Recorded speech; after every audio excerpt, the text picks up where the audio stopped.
What is up, y'all? Thank you guys for coming back to the channel. Today's video is going to be one of my stage of media quick tips. As you know, I kind of throw out some of these videos where it's just very short videos on how to do certain things or how to use certain things. And what I'm going to be showing you guys today is how to use a rivet tool. All right, one of these. I have a small little issue with my front bumper lip, the bumper lip that I have, and I'm going to show you guys how to kind of use the rivet tool to put it back in. So let's go.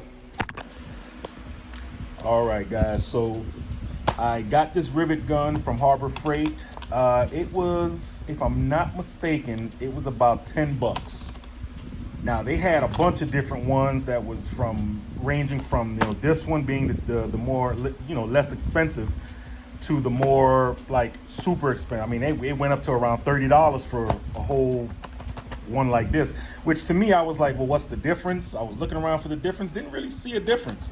This one was actually really, really dope because, some of them actually do, but a lot of them don't. At least the ones that I saw at Harbor Freight. This one comes with adjustable nozzle tips, the nose pieces, is what they call these. Hopefully I can get it in, focus it. Yeah, these are called nose pieces. So they go inside your actual tool. Let me try to get this thing focused in. And because the different rivets come in different sizes, right? So they're different sizes, and these different nozzles come in different nose piece attachments. And the dope part about this one is, which a lot of them do, but again, a lot of them don't, this has an actual swivel head. So if you're like in a real weird position or in an uncomfortable position, this allows you to kind of swivel the head around to, better use the rivet tool the best possible way for you.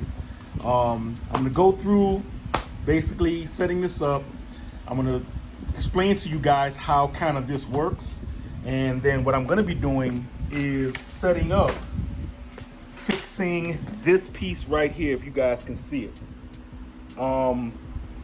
Because of now my new low G35 with my new, BC coilovers, and the car is so much lower, this has become a problem now. So the actual bumper lip that I have, which please excuse all this bug stuff or whatever this is on the damn bumper. I'm gonna wash the car again because bugs can't get off my car when I'm driving. But yeah, this thing right here, this is what's flapping up right now. This actual rivet, which was put in by the homie down in Miami, Herv. You guys have seen him in past videos. Yeah, this rivet piece broke. It got snagged. I want to believe it got snagged maybe on the front of my garage bumper. I mean, my garage exit, like the little hump that goes down. And I heard it one day got snagged because of how low it was, and that was it. All right, guys, so this is the actual rivet, okay?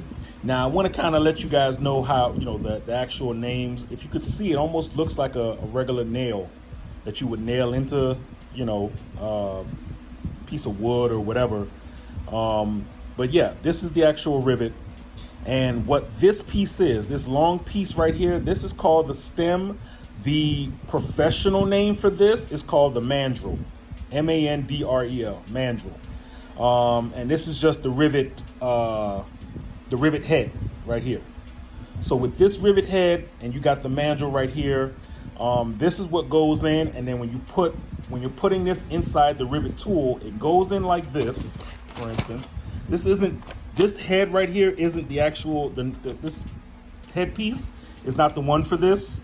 But when you put it in and you get it the way it's supposed to be, when you have the right actual headpiece to it, you go from there and it snaps in. So it would go in this way. I don't believe this is the right one, or maybe it is.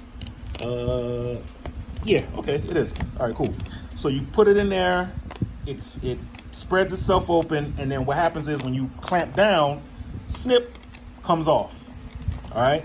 Now the big key to this is basically trying to get the two pieces that you're connecting, make sure the hole is not as big as the actual rivet nail. Let's call it the rivet nail. That way you guys can understand. Because it needs to have as much, the diameter of the actual hole you're making has to just be snug enough to put the actual nail in so that it can be tight enough so when it's in there, you can just poop and snap it. It'll, like I say, and it'll go through the directions right here. This is how basically it works. You see, you make the hole, the rivet diameter, the actual head, which is right there, goes in the hole, right? That goes in, and when it's time, you got the rivet head, the mandrel is inside the actual rivet tool, and when it's time, you snap it, boom, you pull out, and the actual stem is gonna still be inside the rivet tool, but the actual rivet piece that goes into the piece that you're connecting is still gonna be where it needs to be. And that's how really it works. It's a very simple process. It kind of eliminates you from using screws and nuts and all that good stuff. And it's a very simple, kind of plug and play scenario. And that's it, guys. It's a really simple thing. All right, so now that I got the actual new rivet in there with the proper nose piece up top, just know as a little quick tip, if you don't pull this down, like prep it to do it, it won't slip out. But if the minute you let it go, it'll slip out. The minute you let it go like this, it'll come out. So just know, if you're not trying to have it go nowhere, keep it pressed. All right, guys, so what I did, just out of pure transparency with y'all, the hole here was just a tad bit too small, so all I did was just got a little drill. Again, this is all dependent on how big or how what you're actually trying to put together, in terms of rivet together. I didn't need, the hole was literally just like a fraction too small to go in. So now I just made the hole just big enough to kind of put the actual rivet right inside. See, and it's basically sitting right there under its own weight, I guess you can call it. And what I'm gonna do is, like I said, I'm gonna get the rivet tool. Once I push everything through, then I'm just gonna snap it and you guys will see it. So let's go.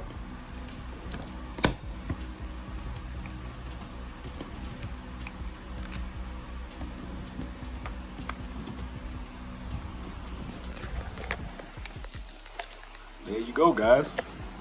So the thing is, like I want you guys to understand, when you're taking it out and when you're doing it, don't think it's gonna, like on the first couple, like the first pump, you're gonna just snap it. Sometimes it's like that, sometimes it's not. But sometimes, especially when you're dealing with thicker material that you're trying to put together, you may have to crank it a couple times. Do a couple cranks, and boom, it'll just snap right off. And that's it. It's a very simple, handy tool. It's a very specialized tool. It's a very, some people don't need it. Some people say, okay, I'd rather deal with, screws and nuts.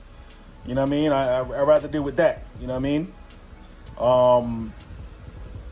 But yeah, it's one of those things that actually really, really help you. And you never realize how many times you'll be like, damn, I wish I had a rivet gun because I could just put these two pieces together and that's it. And there you go. It's all done. Everything is ready to go. The little stem comes out. It slides right out. It's the stem. It comes right out of the back. That's why it has this open area. So if it's there, it might come out the front, it might come out the back. So that's why this area is just open. So when you flip it over, boom, it'll just slide right out. So there you go.